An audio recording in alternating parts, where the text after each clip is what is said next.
mais c'est le bidon là. Il est où le bidon?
Attends, je vais de l'autre côté, moi.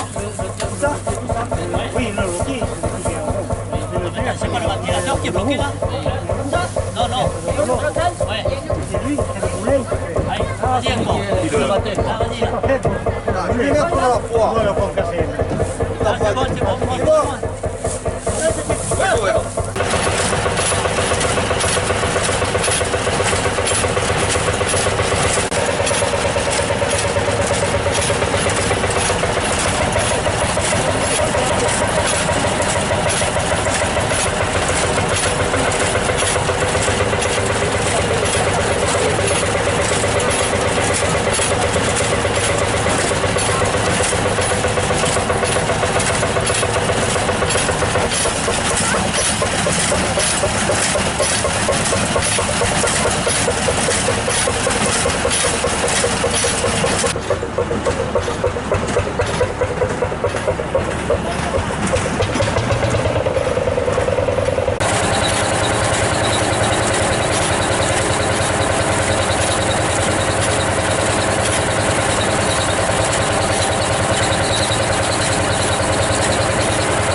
Qu'est-ce que tu fais? Qu'est-ce que tu fais là?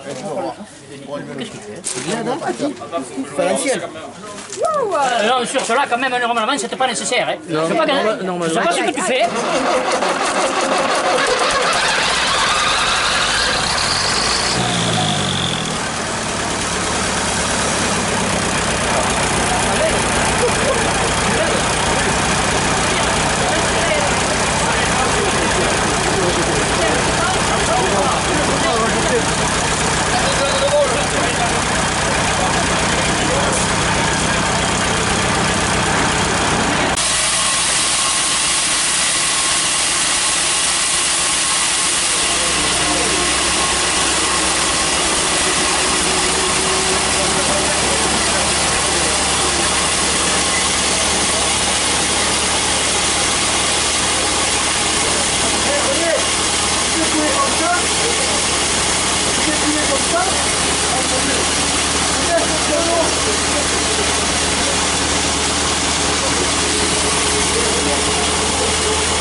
Christine, Bernard, David, chers amis, mesdames, messieurs.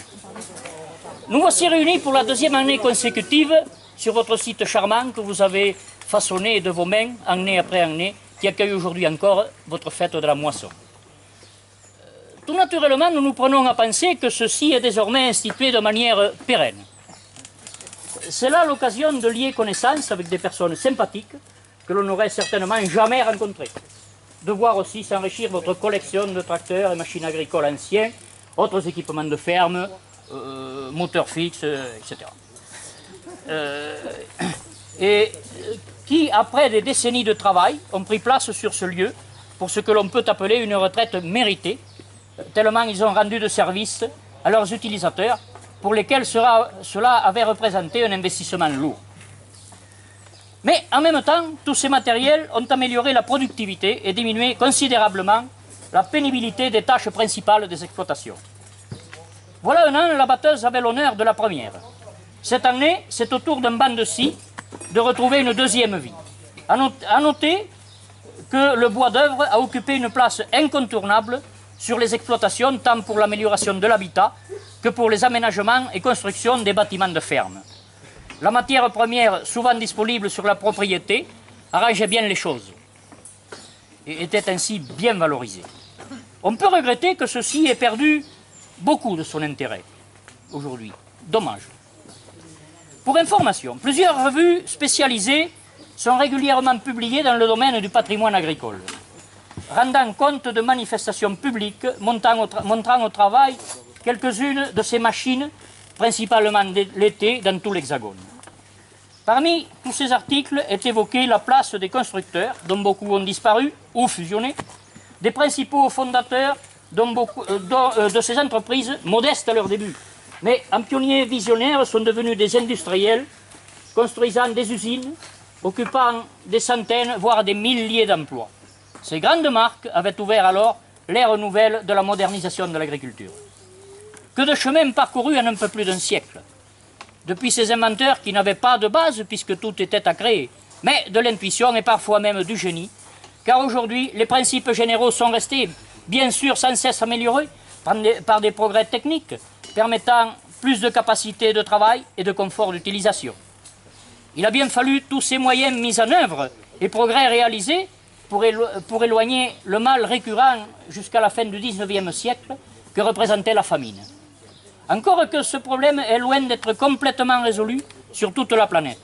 Cela est dû sans doute à la nature qui reste bien ingrate, elle gagne toujours, et l'homme qui n'a pas encore partout achevé ses combats.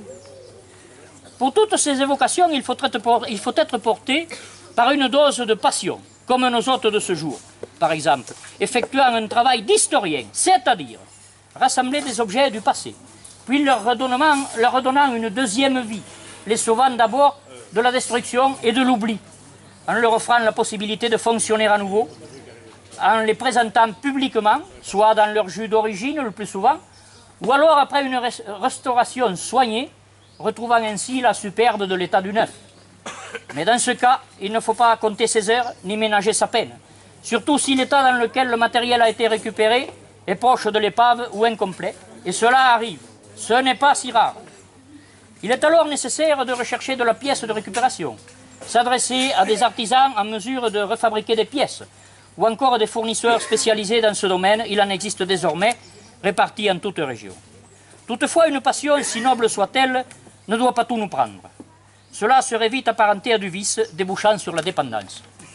Il faut savoir rester raisonnable, garder le contrôle, même s'il est coutume de dire « quand on aime, on ne compte pas ». Il peut arriver aussi de devoir renoncer, même à regret. Par exemple, c'est le cas ici où il y a un projet, l'acquisition d'un ensemble complet de battage. Il a bien été repéré, mais faute d'entente avec son propriétaire, l'affaire n'a pu être conclue. Cela, sans doute, sera remis à plus tard. Nous dirons tout simplement que l'avenir n'est jamais écrit d'avance. Pour terminer ce petit exposé, nous ne manquerons pas de féliciter vivement nos hôtes de ce jour, Christine, Bernard, David, de vous remercier chaleureusement pour l'organisation de cette journée festive des plus conviviales et réussies. Le site, une cour de ferme traditionnelle, apporte une saveur toute particulière et colle donc tout à fait à l'événement. Quelque part, cette réussite paraît vous engager à continuer sur votre lancée avec nos encouragements auquel, avec le plus grand enthousiasme, on répondra. Dès lors, nous sommes convaincus que vous calerez d'autres rendez-vous auxquels, avec le plus grand enthousiasme, on répondra. Et même on collaborera, toujours plus assuré que nous sommes au bon moment et au bon endroit.